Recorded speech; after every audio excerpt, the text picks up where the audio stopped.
शिक्षा दिवस के अवसर पर दिल्ली स्थित इंडिया हैबिटेट सेंटर में NIEPA ने अपना 15वां मौलाना आज़ाद मेमोरियल लेक्चर आयोजित किया।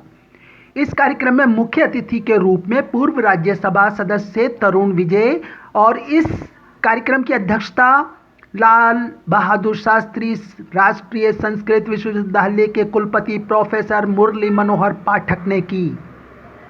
यह कार्यक्रम प्रोफेसर शशिकला बंजारी कुलपति NIEPA और सूर्य नारायण मिश्रा रजिस्ट्रार NIEPA के नेतृत्व में आयोजित किया गया।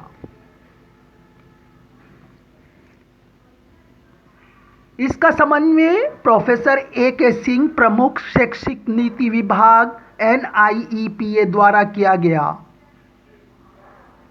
राष्ट्र निर्माण की प्रक्रिया में और भारत को आत्मनिर्भरता की दिशा में आगे बढ़ने में शिक्षा की महत्वपूर्ण भूमिका अपरिहार्य है। मुख्य अतिथि तरुण विजय ने गौतम बुद्ध, चाणक्य आदि शंकराचार्य, स्वामी विवेकानंद, महात्मा गांधी जैसे विचारकों और मौलाना अबुल कलाम आज़ाद के महत्वपूर्ण योगदान को रेखांकित करते हुए देश को आत्मनिर्भर और समृद्ध राष्ट्र बनाने के मार्ग पर चलने की आवश्यकता पर जोर दिया।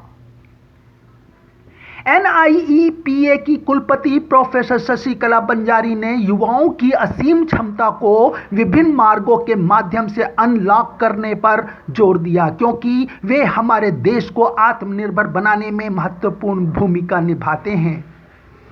NIEPA के रजिस्ट्रार सूर्य नारायण मिश्रा ने कहा, यह अवसर राष्ट्रीय शिक्षा दिवस को चिन्हित करता है। संस्थान का हर साल एक महत्वपूर्ण आयोजन होता है और इस अवसर पर शिक्षा और सार्वजनिक नीति के महत्वपूर्ण मुद्दों पर सार्थक संवाद में शामिल होने के लिए प्रतिष्ठित वक्ताओं को आमंत्रित किया जाता है। कुतुब मेल के लिए योगेश भट्ट, दिल्ली। आज हम लोग ये 15वां व्याख्यान आयोजित किया था मौलाना आज़ाद के स्मृति में। हमारे पहले शिक्षा मंत्री रहे स्वतंत्र भारत के, और हम लोग नीपा में काम करते हैं, national institute of educational planning and administration. तो हम चाहते हैं कि भाई 2047 का जो आत्मनिर्भर भारत का सपना हम देख रहे हैं, उसमें शिक्षा की भूमिका क्या होगी।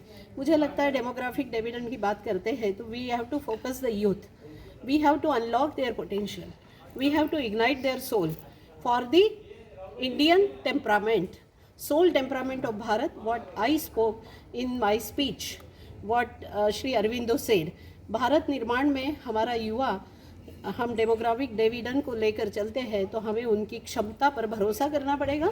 और पहले तो उनको उनका आत्मसम्मान का संवर्धन करना बहुत ही आवश्यक है। जब तक हमें लगेगा नहीं कि हम एक स्वाभिमानी और राष्ट्र के नागरिक हैं, तब तक ये भाव उनमें नहीं होगा। ये भाव निर्माण करना ये शिक्षा के माध्यम से ही हो सकता है। और एक बार हमारे यूथ को यदि हमने उनकी क्षमता को पहचान लिया, उनका स्वाभिमान, उनका स्वत्व, उनकी पहचान बना ली, तो मुझे लगता है हमारा भारत बिल्कुल विकसित भारत होगा ही। धन्यवाद। Subscribe now and press the bell icon. Never miss an update.